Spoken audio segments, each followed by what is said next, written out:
Dare to climb boldly, brave that high peak.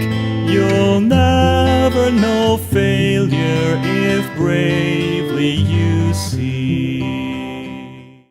Hello and welcome. This is Ramesha with vocalbliss.net. Today I would like to talk about pitch. Sometimes people ask me, oh, how is it possible to sing really perfectly on pitch without, any note being at all out of tune and all that? And in answering this question, I feel like I have to distinguish between two different levels of good pitch. First of all, there's a common good pitch, I would call it, which is people who can actually carry a tune. This is, I believe, at least in my experience, probably the majority of the population. Pretty much anybody can sing a song, you hear a song that you like and you repeat it. Some people better than others, but for the most part, I think most people can do that more or less well. Then there are people who aspire to do this, but they're actually not singing quite in tune. And you can tell that if you listen to them, they're just going off, they're changing key all the time because maybe it's getting high, and it doesn't bother them. If you are a musician and you hear somebody do that, you cringe, but to them, it doesn't seem to be a big deal. I actually had, in my experience of teaching over 20 years now, I've had many students like that who, at first, it sounded like they could not really carry a tune. They had a very, very limited range, pretty much around their speaking range and not much more.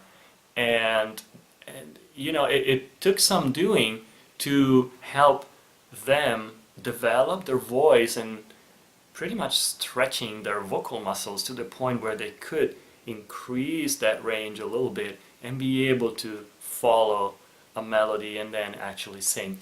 I always had very good results with that.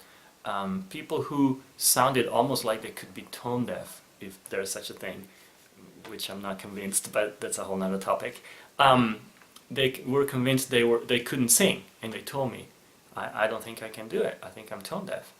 But in working with them, working in a certain way, their voice actually expanded, and they were able at some point to sing in a choir, even lead some chanting sessions, and they could sing.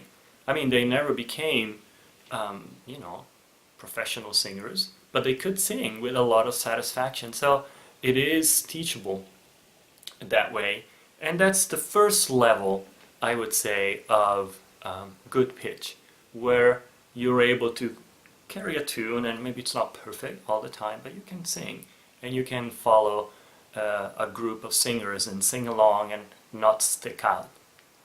Then there's a whole nother level of good pitch, and this is what it's mainly usually professionals who aspire to that and work very hard to develop that.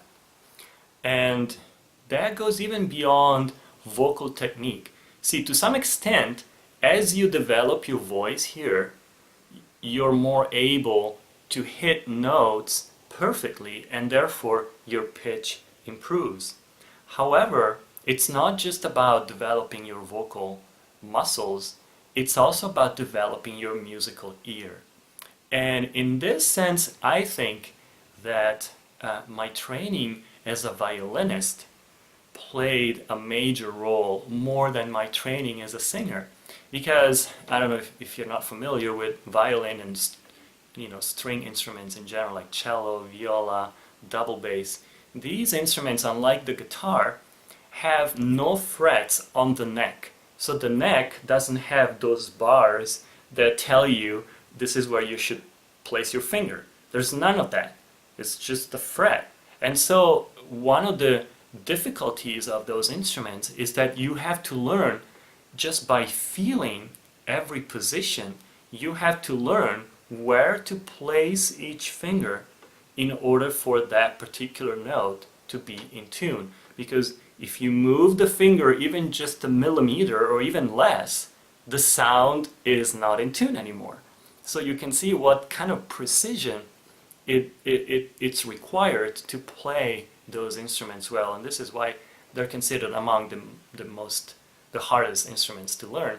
And so how do you do that? Well, the way I did it, and I think it's a fairly common way of doing it, especially in the beginning, I would place a finger and then I would check the pitch with an instrument like a keyboard. Some instrument that gives you perfect pitch, that is in tune, that it's always there, the right note. And then you try to really match what you're doing with what the keyboard is doing. And this is a long and time-consuming process, but gradually your ear becomes so sensitive to any little variation of pitch that what you end up doing is it's like you cringe if it's not right on. And so when I then started studying voice a few years later, I realized that really came in handy, because my ear knew exactly how each note should sound. And so all I had to do is work on developing my voice so that I could match those sounds. So one of the things that you can do to improve your pitch is take any given song that you are working on and slow it way down. Find a keyboard. It could be even a keyboard app on your phone. If you don't have money to buy a keyboard, you can use a free app. And then look at the music, the sheet music you have, and play the notes that you're supposed to sing. And then, as best as you can, try to match the pitch with your voice. Try to match the pitch that you hear. I suggest you use headphones because it helps you hear the keyboard sounds even better. So maybe have one headphone on one ear and the other one leave it without, so that you can hear your voice here and you can hear the keyboard here. You can also use earbuds, it doesn't matter. And try and do that every day, maybe 5 minutes. Pick a song, a melody, can be even just a scale or an arpeggio. It doesn't matter what it is, but something that you sing and try to match an instrument with fixed intonation like a keyboard. And gradually your ear will start to understand and remember the exact distance between sounds. So for example, if you're da da da, something simple like that, believe it or not, this is not something that everybody can do perfectly in tune. It's like da, na, na. It can be just a little bit under and it's already not in tune. But if you were to play an instrument, da, da, da, you would learn the exact distance, the exact interval, it's called, between these notes, and then gradually your ear will remember that, and then you'll be able to do it with your voice. So it is a little bit of a process. Don't think that it's like a switch that you turn it on and boom, you have good pitch. It's something that you have to develop over time, but it requires that consistent work and effort. So it is very, very rewarding though to be able to sing that way, partly because okay, maybe if you don't sing perfectly in tune, probably, I don't know, most people won't even notice, and only musicians would understand that something's off. However, even people who don't notice it, when you're not singing in tune, there's some kind of static, some kind of tension that is created, and the listener is not able to completely relax and be open and receptive to what you're doing. But if you're able to sing on pitch and be just right on, there's something about that that creates a deeper and subtler level of harmony.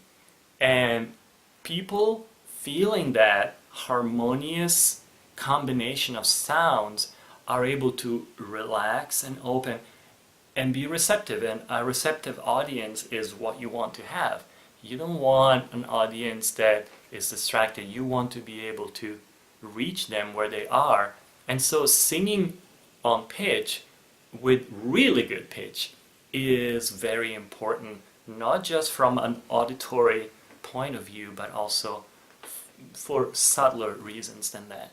So anyways, try this, see how it goes. Give it, I don't know, give it a month or even more of doing even just a little bit, but consistently. Something where you really work on perfecting your pitch and see what it does to your overall pitch over a period of time. And I think you should see improvements. It won't take too long to see it, and gradually you will become so quick. Your ear will be like fire. As soon as there's a sound that is not quite right on, it's like, you know, there's something in you that makes you jump and want to fix it. And whereas before maybe you weren't even noticing it. So try it and see how it goes. And again, this is Ramesha with vocalbliss.net, and if you like this video, please subscribe to this channel.